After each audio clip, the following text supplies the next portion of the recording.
नमस्कार। आज के इस बेहद दिलचस्प चर्चा में आपका स्वागत है। क्या आपने कभी सोचा है कि अपनी कोई बात कहना जो हमें बहुत आसान लगता है, असल में कितना गहरा विज्ञान है?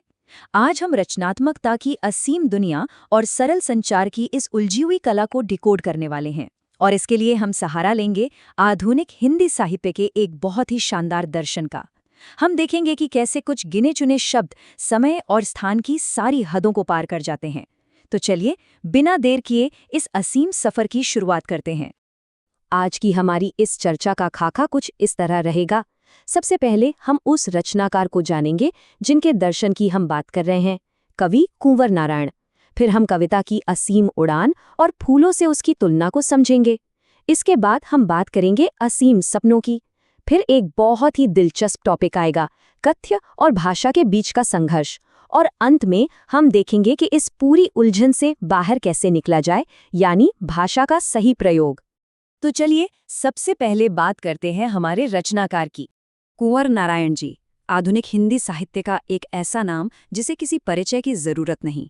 1927 में उत्तर प्रदेश में जन्मे कुंवर जी ने जब 1950 के दशक में लिखना शुरू किया तो उन्होंने साहित्य जगत को एक बिल्कुल नई तरह की संवेदनशीलता से रूबरू कराया। पता है इनकी सबसे बड़ी खूबी क्या की? इनका संयम। इन्होंने अपनी कविताओं में कभी भी वो सस्तापन या अखबारी सतहीपन नहीं आने दिया जो अक्सर ध्यान खींचने के लिए इस्तेमाल होता है। चक्रव्यूह, इन दिनों और कोई दूसरा नहीं जैसी इनकी बेहतरीन रचनाओं ने इन्हें ज्ञानपीठ और साहित्य अकादमी जैसे साहित्य के सर्वोच्च सम्मानों का हकदार बनाया। अब जरा इनकी तकनीकी महारत देखिए।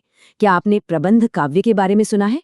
ये दरअसल एक लंबी लगातार चलने वाली काव्य कथा होती है। एक ऐसा दौर था जब लंबी लेकिन बिखरी बिखरी कविताएं खूब लिखी जा रही थीं। तब कुंवर नारायण जी ने आत्मजयी जैसा प्रबंध काव्य रचकर सबको हैरान कर दिया। इसके लिए एक बहुत ही शांत और गहरे चिंतन की जरूरत होती है और उन्होंने साबित कर दिया कि वो सतही बातों से कोसों दूर गहराई में उतरने वाले रचनाकार हैं। आगे बढ़ते हैं अपनी चर्चा के दूसरे अहम हिस्से पर, कविता, उड़ान और फूल।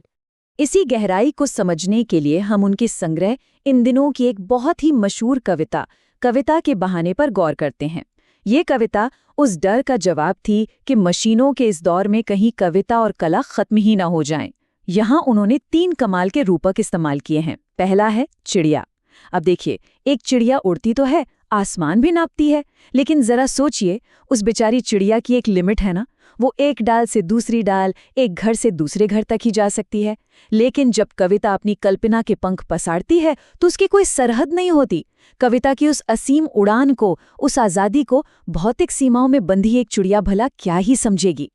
फिर आता है दूसरा रूपक, फूल। प्रकृति ने फूल को इतनी खूबसूरती दी है, लेकिन एक मजबूरी के साथ। फूल खिलता है, महकता है, लेकिन एक न एक दिन उसे मुरझाना ही पड़ता है। उसकी एक एक्सपायरी डेट होती है। पर एक सच्ची कविता, भाई वो एक ऐसा फूल है जो कभी नहीं मुरझाता। हजारों साल पहले वाल्मीकि या कबीर की लिखी बातें आज भी हमें वैसी ही ताज़ी और प्रासंगिक लगती हैं। तो सदियों तक बिना मुरझाए महकते रहने का जो मतलब है, वो अपनी छोटी सी उम्र में बंधा हुआ एक फूल कैसे जान सकता है? तो यहाँ समझने वाली बात यह है कि एक तरफ वो चीजें हैं जो अपनी भौतिक सीमाओं में बंधी हैं, जैसे चिड़िया और फूल। एक दिन उन्हें थकना है, मुरझाना है। लेकिन दूसरी तरफ कुछ ऐसा है जो समय और स्थान की इन सभी बेड़ियों को तोड़ देता है। और इस जादू को पूरी तरह से समझने के लिए हमें तीसरे रूपक की तरफ चलना होगा, एक खेलता हुआ बच्चा। और यहीं से हम पहुंचते हैं अपने तीसरे पड़ाव पर, असीम सपनों की दुनिया। ये इस पूरी कविता का क्लाइमैक्स है। आपने बच्चों को खेलते हुए देखा है? जब वो खेलने निकलते हैं तो उनके लिए अपना घर या पराया घर जैसा कुछ नहीं होता। वो खेलते खेलते सारी हदें लांघ जाते हैं, सारे घरों को एक कर देते हैं। उनके मन में कोई दीवार नहीं होती। बिल्कुल वैसे ही कविता भी शब्दों का एक खेल है। ये खेल अतीत, वर्तमान और भविष्य को एक साथ जोड़ देता है। जहाँ सच्ची रचनात्मक ऊर्जा होती है, वहाँ भेदभाव की सारी दीवारें अपने आप गिर जाती हैं। और ये बात या तो एक बच्चा समझ सकता है या फिर एक सच्ची कविता। लेकिन रुकिए, यहाँ कहानी में एक जबरदस्त ट्विस्ट है, और वो है कथ्य और भाषा का द्वंद्व। अब एक सवाल उठता है, अगर कविता इतनी ही आज़ाद है, विचार इतने ही असीम हैं, तो उन्हें शब्दों में कहना इतना मुश्किल क्यों लगता है? यहीं से शुरू होता है वो संघर्ष जो शायद आपने और हमने सबने कभी ना कभी महसूस किया होगा। इसके लिए हम उनकी दूसरी कविता बात सीधी थी पर को देखते हैं। हमारे मन में एक कथ्य होता है, मतलब एक बहुत ही सिंपल सीधी सी बात, लेकिन जब हम उस सीधी सी बात को बहुत इम्प्रेसिव या भारी भरकम भाषा में फिट करने की कोशिश करते हैं ना, तो बस वही गड़बड़ हो जाती है। कवि के साथ भी ऐसा ही हुआ। बात बिल्कुल सीधी थी पर दिखावे के चक्कर में ऐसी उलझी कि टेढ़ी होकर फंस गई। और जब कोई चीज फंस जाती है तो हम क्या करते हैं? हड़बड़ाहट में और गलतियां। यहां भी वही हुआ। बात को सुधारने की जिद में भाषा को उल्टा पलटा गया, शब्दों को तोड़ा मरोड़ा गया, वाक्यों को बेतहाशा घुमाया फिराया गया, ये सोचकर कि या तो बात बन जाए या फिर इस भारी भरकम भाषा के जाल से बाहर निकल आए। पर आपको क्या लगता है, ऐसा हुआ? बिल्कुल नहीं। बात सुलझने के बजाय और ज्यादा पेचीदा होती चली गई। शब्द तो बहुत सारे थे, लेकिन उनका अर्थ बुरी तरह दम तोड़ रहा था। इस पूरी फ्रस्ट्रेशन को समझाने के लिए कुंवर नारायण जी ने कमाल का रूपक दिया है, बात की चूड़ी मर जाना। आपने कभी ना कभी कोई पेंच कसने की कोशिश की होगी। जब पेंच सही से फिट नहीं होता तो समझदारी क्या कहती है? पेंच वापस निकालो और चेक करो। पर यहाँ कवि ने ऐसा नहीं किया। उन्होंने जबरदस्ती उस पेंच को कसना शुरू कर दिया और रिजल्ट, जोर जबरदस्ती से पेंच की चूड़ियां ही घिस गईं। अब वो पेंच बस गोल गोल घूम रहा है, बिना किसी पकड़ के। ठीक उसी तरह जबरदस्ती ठूंसे गए उन मुश्किल शब्दों ने उस कविता की आत्मा को ही खत्म कर दिया। अब सुनिए इस पूरी सिचुएशन की सबसे बड़ी विडंबना।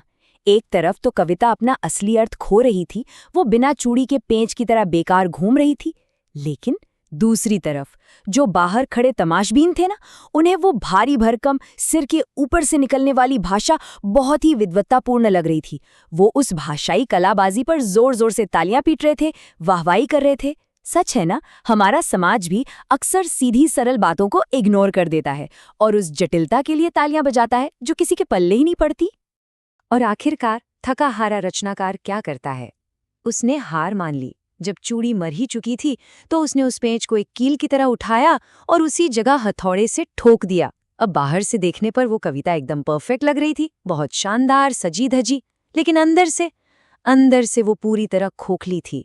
उसमें ना तो कोई कसाव था, ना ही वो ताकत जो सीधे दिल पर वार करे। भारी शब्दों के बोझ तले वो एक सीधी सी बात हमेशा के लिए दफन होकर रह गई। तो फिर इसका समाधान क्या है? आइए देखते हैं हमारी इस चर्चा के आखिरी हिस्से में, भाषा का सही प्रयोग। जब सारी उठापटक खत्म हो गई, सारा पसीना बह चुका, तब वो जो मूल बात थी, जो असल संदेश था, वो एक शरारती बच्चे की तरह उभर कर आता है और मुस्कुराकर पूछता है, क्या तुमने भाषा को सहूलियत से बरतना कभी नहीं सीखा? जरा सोचिए इस बात पर। ये सवाल सिर्फ उस कवि के लिए नहीं है, ये हम सबके लिए है। भाषा सिर्फ एक टूल है, बात पहुंचाने के जरिया। इसे अपना ही जाल मत बनने दीजिए। असली कला मुश्किल शब्दों के पीछे छिपने में नहीं है, बल्कि अपनी बात को उसी मासूमियत और सरलता के साथ कहने में है, जैसे एक बच्चा खेल खेल में बड़ी बड़ी बातें कह जाता है। सरलता में ही सबसे बड़ी गहराई है।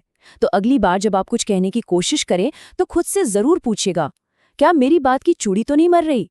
सोचिएगा जरूर।